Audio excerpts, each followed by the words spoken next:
Halo teman-teman semua, kami dari kelompok 2 Fisika Modern yang beranggotakan Bunga Saleha Lubis, Neja Selvia Purba, Nova Andrian, dan Timothy Iglesia Papahan. Pada bagian pertama, kita akan mempelajari mengenai postulat relativitas khusus Einstein.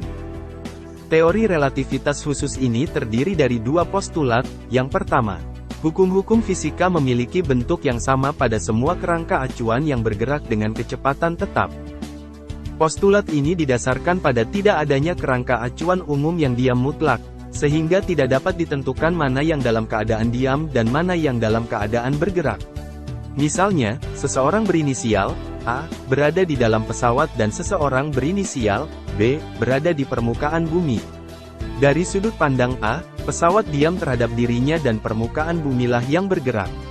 NBSP. Sedangkan dari sudut pandang B, permukaan bumi tempat dia berpijak yang tetap diam dan pesawat tempat A beradalah yang bergerak. Nah, itulah kenapa disebut relativitas, karena semua kerangka acuan inersianya kita pandang secara relatif, tergantung di mana sudut pandang kita berada. Lalu, pada postulat yang kedua yaitu, cahaya merambat melalui ruang hampa dengan kecepatan yang konstan dan bernilai C sama dengan 3 dikali 10 pangkat 8 meter per sekon. Dan kelajuan cahaya tidak bergantung pada kelajuan sumber cahaya maupun kelajuan pengamatnya. Pada postulat yang kedua ini, Einstein menyatakan justru ruang dan waktu itu yang relatif. Kelajuan cahaya dalam udara merupakan besaran mutlak. Einstein menyatakan bahwa kecepatan cahaya yang merambat di ruang hampa udara bernilai sama untuk semua kerangka acuan inersia. Jadi, ketika kerangka acuan yang kita gunakan adalah kerangka acuan inersia, maka nilai kecepatan cahaya itu selalu sama, mau kita memandang dari kerangka acuan inersia yang satu maupun kerangka acuan inersia lainnya.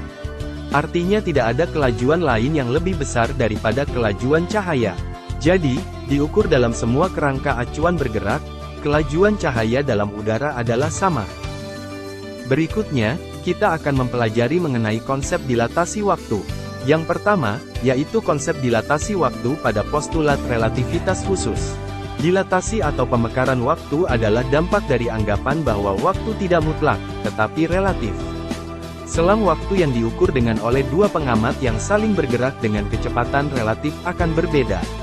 Dilatasi waktu dapat dihitung dengan menggunakan rumus delta T sama dengan delta T 0 per akar 1 dikurang V kuadrat per C kuadrat. Penerapan dilatasi waktu dalam fisika dan kehidupan sehari-hari dapat kita temui seperti yang pertama di dalam pesawat. Kita dapat merasakan bahwa waktu berjalan lebih lambat ketika kita berada di dalam pesawat karena kecepatan pesawat yang tinggi. Lalu, rumus dilatasi waktu digunakan dalam perhitungan navigasi satelit dan dalam perencanaan misi ruang angkasa. Dilatasi waktu rumus juga digunakan dalam teknologi laser, di mana waktu yang tepat sangat penting dalam pengukuran yang akurat. Berikutnya, massa relativistik. Berdasarkan teori relativistik khusus, massa benda yang bergerak akan lebih besar dari massa yang diam. Sehingga, persamaannya M sama dengan M0 per akar 1 dikurang V kuadrat per C kuadrat. Berikutnya kita masuk pada pembahasan momentum relativistik, di mana setiap benda yang memiliki massa dan kecepatan pasti memiliki momentum. Jika kita gunakan persamaan massa relativistik pada persamaan momentum, maka dihasilkan persamaan momentum yang baru, yaitu momentum relativistik. Persamaannya dapat kita tuliskan sebagai P sama dengan mv sama dengan gamma dikali m0v sama dengan m0v per akar 1 dikurang V kuadrat per C kuadrat.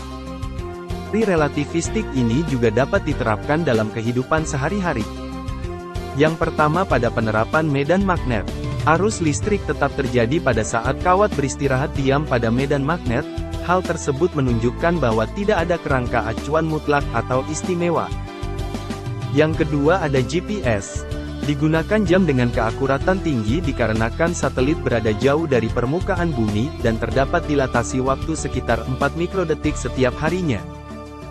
Yang terakhir ada emas. Emas adalah atom berat, sehingga elektron bergerak cukup cepat membuat peningkatan massa relativistik signifikan, serta mengalami kontraksi panjang. Efek relativistik pada elektron emas juga merupakan salah satu alasan bahwa logam tidak menimbulkan korosi atau bereaksi dengan apapun dengan mudah. Demikianlah video pembelajaran dari kelompok 2. Kami mohon maaf apabila ada kesalahan dalam pengetikan dan pengucapan di dalam video. Terima kasih kepada teman-teman yang telah menonton dan mempelajari video pembelajaran kami. Sampai jumpa.